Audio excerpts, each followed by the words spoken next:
Radove su službeno otvorili direktor Cesta Federacije Ljubo Pravdić, predsjednik Hrvatskog narodnog sabora BiH Dragan Čović, predsjednik vlade Herceg-Bosanske županije Ivan Jozić i livanjski gradonačelnik Luka Čelan. Ovaj projekt se izvodi na osnovu zahtjeva grada Livna i viših razina vlasti, kako federalnih tako i državnih. Uvršten je u program modernizacije magistralnih cesta koji se financira iz 3 međunarodne kreditne institucije: Svjetske banke, Europske investicijske banke i EBRD-a. Ukupna dužina ovih radova na trećoj traci bit će oko 6 km, znači vrijednost ovog ugovora je negdje red veličine 5,7 miliona konvertibilnih maraka. Posao je dobilo konzorcij na čelu sa Livno putevima, tu su Grude putevi i HP Investing iz Mostara.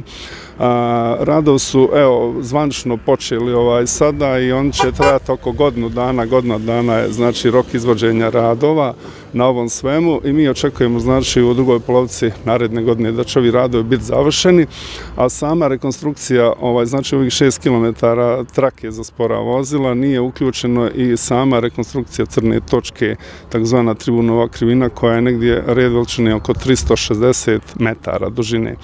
Tu je puno udesa bilo i zbog toga ona bitna.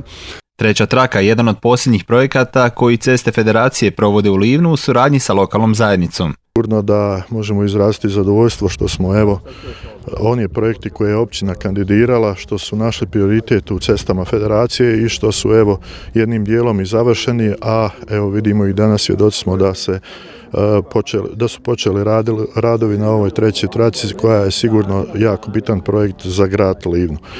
Ono što je bitno naglasiti da smo, kad je u pitanju sam grad, riješili na kvalitetan način promet u samom gradu izgradnjom kružnih tokova i da smo svjedoci ove godine da smo završili 2 kružna toka, onaj ulaz od strane Gorice i u ulici Blajburških žrtava. Ovih dana su završeni radovi na tom projektu. To su dosta veliki projekti, dosta značajni za grad Livno i još jednom samo želim zahvaliti Cestama Federacije što su imali razumijevanja i što su uradili te projekte na prijedlog grada Livna.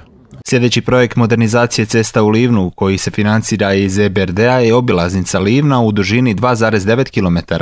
Ova druga tranša kredita EBRD-a nije još efektivna, trebalo bi do kraja godine ili početkom godine da njena efektivnost postane, u kojoj su sve obilaznice, među njima i obilaznica Livna, i vrijednost tog dijela kredita je red veličine 32,5 miliona eura. I mi očekujemo da ćemo po efektivnosti znači odmah licitirati ove radove, u međuvremenu ćemo završiti imovinsko-pravne odnose, tako da očekujemo početkom naredne godine da bismo mogli licitirati radove i ugovoriti dalje izvoditi radove. Inače vrijednost same obilaznice je red veličine oko 2,5 procijenjena vrijednost miliona konvertibilnih maraka. Mi imamo osigurano znači sredstva u kreditu EBRD-a.